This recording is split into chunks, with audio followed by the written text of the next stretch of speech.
Hei, da ni'n mynd ar wyliau, wyliau, wyliau.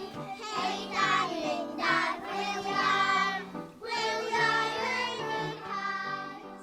Wel, i ddeud y gwir, mae plant bach cyfnod sylfaen Ysgol Llanllechid wedi bod yn dod i Plas Ogwen wan ers nifer helaeth o flynyddoedd. Bob tro dyn ni'n dod, dyn ni'n cael croeso mawr gen Miss Sharon Williams a'r staff i gyd.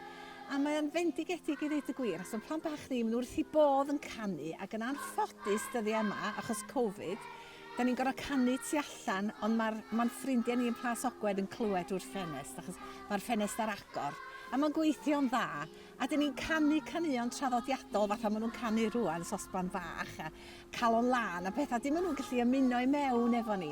Felly dwi'n teimlo bod o'n rhywbeth sydd yn Pontio'r Cenedlaethau go iawn, llynda. Mae'r plan bach yn cael gymaint allan ohono fo, i ddeud y gwir, yn cyfarfod y bobl sydd dipyn bach yn hŷn, a mae'r bobl hŷn wrth i bodda hefyd yn gweld plan bach ni. Dwi wedi dod yma i canu hen bobl a dwi wedi mwynhau fy'n hun. Heddiw, da ni wedi canu ffrindiau ni a gael siocled. Dim ond cael o'n wahanol canu, canu dydd a canu nos.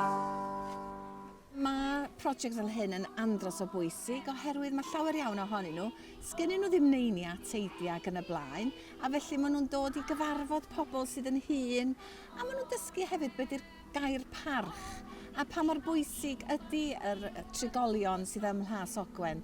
Mae pawb wedi cael ei bywyd ac yn cael ei bywyd, pawb a'i stori, a mae'n bwysig bod ni y genhedlaeth iau a'r plant bach sydd yn iau yn dysgu oddi wrth y cyfoeth sgan y bobl hŷn i roi ac i rannu hefo ni felly, ynde.